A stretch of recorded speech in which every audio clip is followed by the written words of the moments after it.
บอลเลี้ยงหนีแล้วเ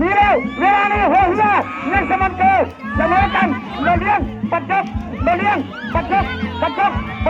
โดนเลี้ยงครับจะตีจะดีปัดจบกับโดนเหยาวเขาโดนเลี้ยงโ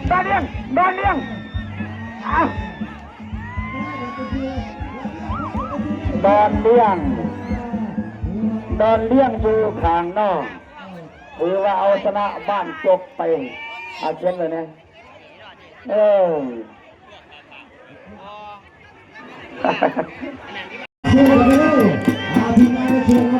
ท่านจ๋าใบหน้าสลอนตัวไว้อ่อนซ้อนวางเว้นมาเห็นเนื้อเย็นใจอายเป็นลาเมื่อไทยบางเอิญมาดูพี่ลงรักเธอลาเมื่อเมียงมองเป็นเจ็บน้องอยากเป็นเจ้าของเนื้อทองจากคนอยากเป็นเจ้าของเนื้อทองจากคนไปบทผลกาตามแล้วเจ้าชายไอ้หมักใหญ่เกินเธอได้กับว่าคือคนเจ้า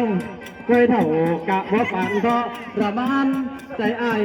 น้ำไหลเอ้ยไทยกะแบ่งเกินเงี้ยเนื้อมันอยากพอเนื้อหล่อผู้เป็นเยอะ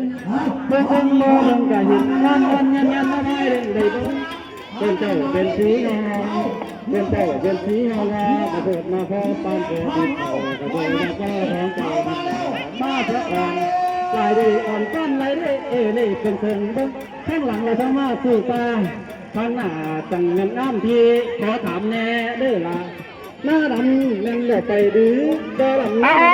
พี่น้องระวังเฮียนั่งเงียบคำอยู่ทั้งเบื้องนอกและก็เฮียจับคนตาอยู่ทั้งเบื้องต้นตอนนี้อย่าต้องซ้อมก็ยังพวกที่สู้ทียังดูดีกันอยู่พี่น้องยังเบิ่งบอกยังบอกว่าถือปลาไผ่เป็นไผ่ตอนนี้เฮียต้องซ้อมก็กำลังก้าวกำลังเห่ากำลังเจอกันเข้ามาพี่น้องบีมาแล้วจับจีระวังอยู่จับจีระวังเงียบครับโคตาก้าวเข้ามาเลยเพื่อนทั้งสองยังจะมันเจอสักโคตาไอ้อีนั่งเงียบกันตีไทยตีมาจังไหนในการลงสนามในครั้งนี้หักขา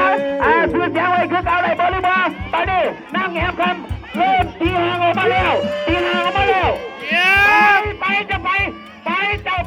เงียบครับอยู่ข้างนอกพบตักอยู่ข้างในเงียบเข้ากันอยู่ข้างใน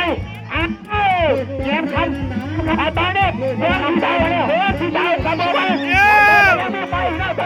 งียบครับยังเงียบครับบอกว่าไปที่นี่บอกว่า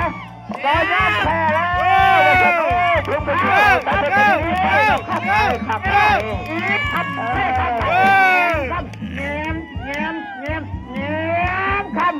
ตบมือไว้แง้มครับเนี่ย